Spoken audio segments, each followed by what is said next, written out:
श्री गणेशाय नमः। श्रीमद् भगवद गीता प्रथम अध्याय। धृतराष्ट्र बोले, हे संजय, धर्मभूमि कुरुक्षेत्र में एकत्रित युद्ध की इच्छा वाले मेरे और पांडु के पुत्रों ने क्या किया?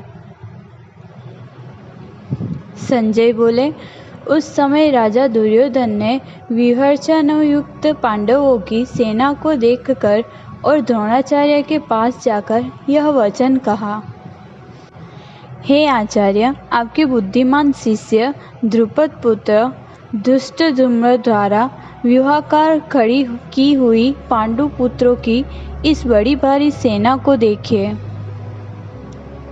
इस सेना में बड़े बड़े धनुषों वाले तथा युद्ध में भीम और अर्जुन के समान शूरवीर सात्यकी और विराट तथा महारथी राजा द्रुपद, धृष्टकेतु और चेकितान तथा बलवान काशीराज, पुरुजित, कुंतीभोज और मनुष्यों में श्रेष्ठ सैव्य पराक्रमी युद्धामन्यु तथा बलवान उत्तमौजा सुभद्रा पुत्र अभिमन्यु एवं द्रौपदी के पांचों पुत्र, ये सभी महारथी हैं।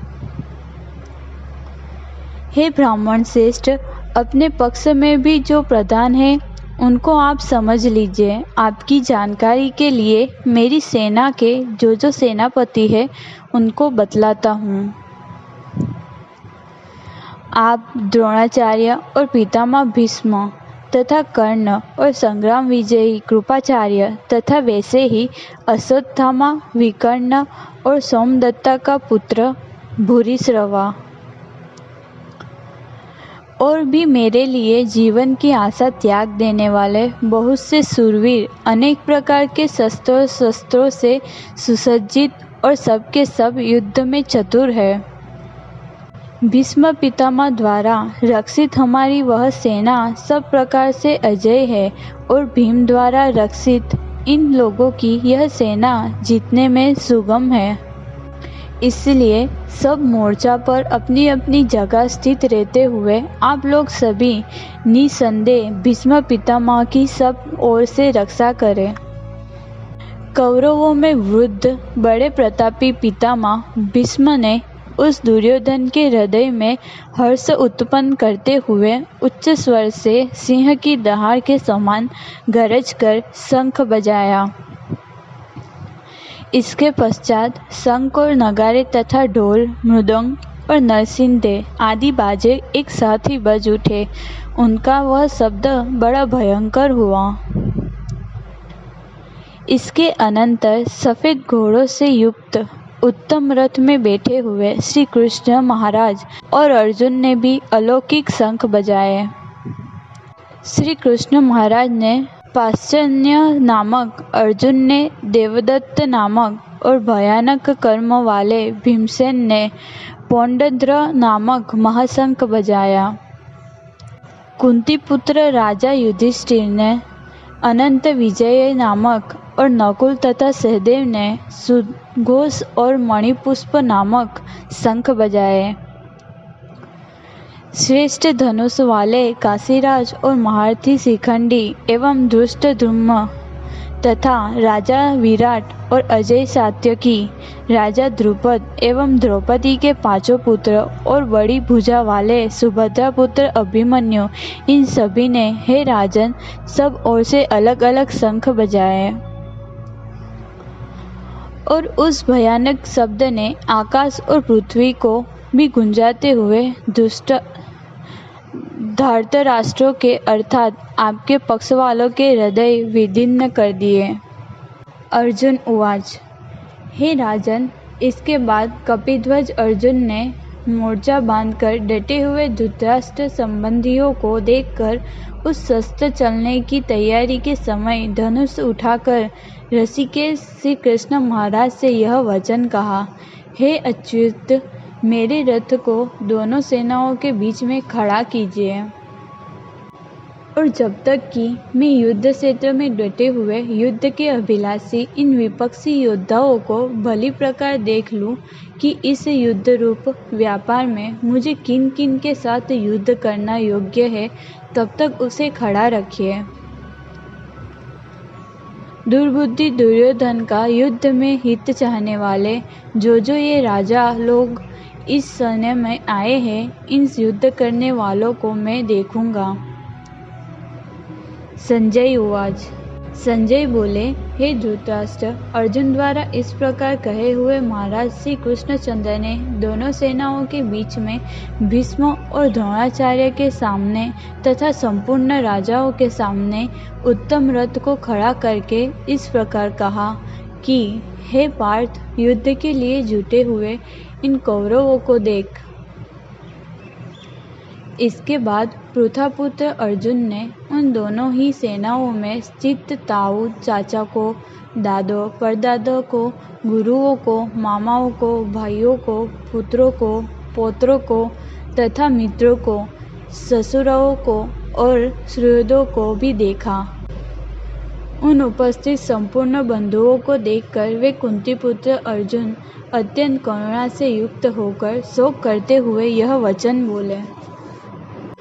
अर्जुन उवाच। अर्जुन बोले, हे कृष्ण, युद्ध क्षेत्र में डटे हुए युद्ध के अभिलाषी इस स्वजन समुदाय को देखकर मेरे अंग शिथिल हुए जा रहे हैं और मुख सूखा जा रहा है तथा मेरे शरीर में कंप एवं रोमांच हो रहा है।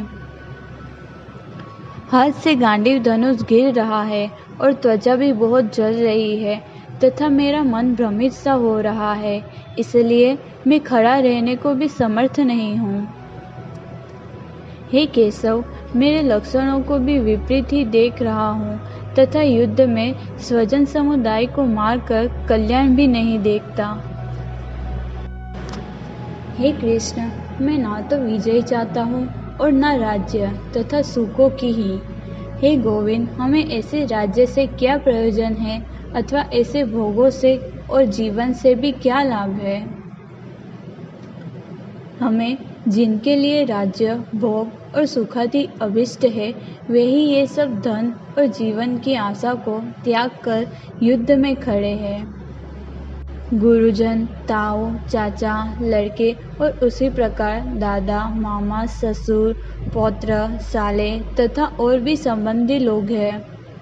हे मधुसूदन, मुझे मारने पर भी अथवा तीनों लोगों के राज्य के लिए भी मैं इन सबको मारना नहीं चाहता, फिर पृथ्वी के लिए तो कहना ही क्या है।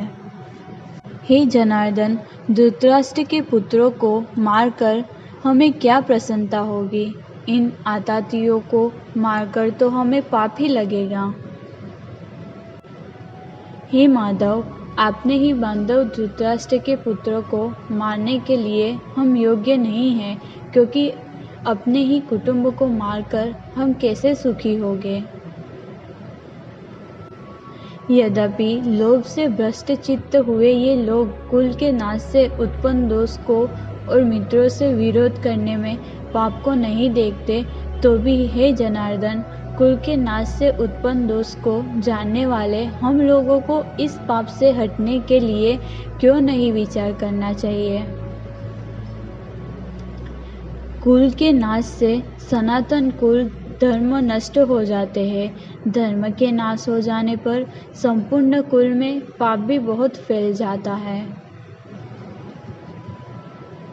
हे कृष्ण, पाप के अधिक बढ़ जाने से कुल की स्त्रियां अत्यंत दूषित हो जाती है और हे वासनीय, स्त्रियों के दूषित हो जाने पर वर्ण संकर उत्पन्न होता है। वर्ण संकर कुल घातियों को और कुल को नरक में ले जाने के लिए ही होता है। लुप्त हुई पिंड और जल की क्रिया वाले अर्थात श्राद्ध और तर्पण से वंचित इनके पीतल लोग भी अधोगति को प्राप्त होते हैं। इन वर्ण संकर कारक दोषों से कुल घातियों के सनातन कुल धर्म और जाति धर्म नष्ट हो जाते हैं। हे जनार्दन, जिनका कुल धर्म नष्ट हो गया है, ऐसे मनुष्य का अनिश्चित काल तक नरक में वास होता है, ऐसा हम सुनते आए हैं।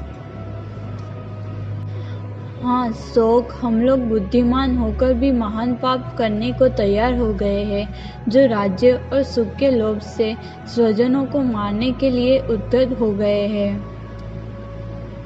यदि मुझ शस्त्र रहित एवं सामना न करने वाले को शस्त्र हाथ में लिए हुए धृतराष्ट्र के पुत्र रण में मार डाले तो वह मारना भी मेरे लिए अधिक कल्याणकारक होगा।